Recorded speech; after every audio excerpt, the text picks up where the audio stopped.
കാലത്ത് അടുക്കളയിലെ താരം മൈക്രോവേവ് അവനായിരുന്നു. എന്നാൽ ഇന്ന് അടുക്കള ഭരിക്കുന്നത് എയർ ഫ്രയർ ആണ്. മൈക്രോവേവ് അവനെ പോലെ ഒരുപാട് സ്ഥലം വേണ്ട എന്നതിനൊപ്പം ഉപയോഗിക്കാനും ഏറെ എളുപ്പമാണെന്നതാണ് എയർ ഫ്രയറിന്റെ ഒരു സൗകര്യം. എണ്ണയില്ലാതെ ഭക്ഷണം പാകം ചെയ്യാമെന്നതാണ് എയർ ഫ്രയറിന്റെ ഏറ്റവും വലിയ പ്രത്യേകതയും ഉപയോഗവും.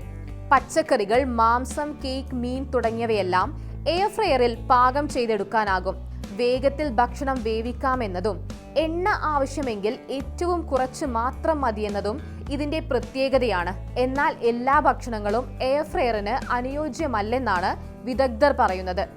ചില ഭക്ഷണങ്ങൾ എയർ ഫ്രയറിൽ പാകം ചെയ്യുമ്പോൾ അതിന്റെ പോഷകങ്ങളുടെ അളവ് നഷ്ടമാകും. ഏതൊക്കെ ഭക്ഷണങ്ങളാണ് എയർ ഫ്രയറിൽ പാകം ചെയ്യാൻ പാടില്ലാത്തതെന്ന് നോക്കിയാലോ. ഇതിൽ ഒന്നാമതായി പോപ്കോൺ ആണ്. ഒട്ടുമിക്ക പേരും പോപ്കോൺ എയർ ഫ്രയറിൽ വെച്ചാണ് പാകം ചെയ്യുന്നത്. എന്നാൽ പോപ്കോൺ എയർ ഫ്രയറിൽ പാകം ചെയ്യുന്നത് ആരോഗ്യ വിദഗ്ധർ നിരുത്സാഹപ്പെടുത്തുന്നു. നാരുകളാൽ സമ്പുഷ്ടമാണ് പോപ്കോൺ. മെറ്റബോളിസം വർദ്ധിപ്പിക്കുന്നതിനും ശരീരഭാരം കുറയ്ക്കുന്നതിനും പോപ്കോൺ സഹായിക്കും.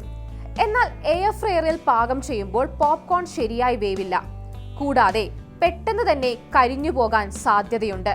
മൈക്രോവേവിൽ വെച്ചോ സ്റ്റൗവിൽ വെച്ചോ പോപ്കോൺ പാകം ചെയ്യുന്നതാണ് നല്ലത്. പച്ചക്കറികൾ എയർ ഫ്രയറിൽ പാകം ചെയ്യാനാകും. ഉരുളക്കിഴങ്ങ്, കൂൺ, ക്യാരറ്റ്, കോളിഫ്ലവർ തുടങ്ങിയ പച്ചക്കറികൾ എയർ ഫ്രയറിൽ വേഗത്തിൽ പാകം ചെയ്യാനാകും.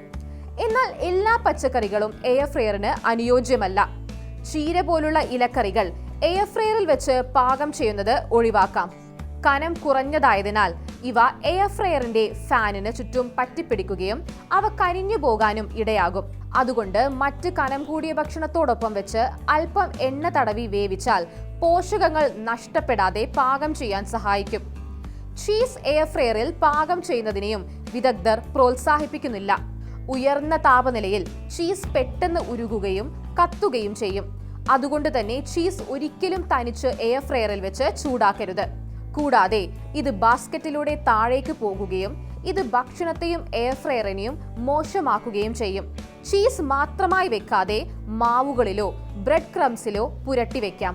കടലമാവ്, അരിമാവ് തുടങ്ങിയ കൂടുതൽ വെള്ളമടങ്ങിയവ എയർ ഫ്രയറിൽ പാകം ചെയ്യുന്നതും നല്ലതല്ല.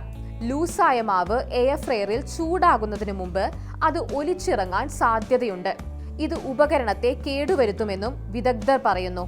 എയർ ഫ്രയറിൽ ഇനി ഭക്ഷണം പാകം ചെയ്യുമ്പോൾ ഇക്കാര്യങ്ങൾ കൂടി ശ്രദ്ധിക്കുമല്ലോ.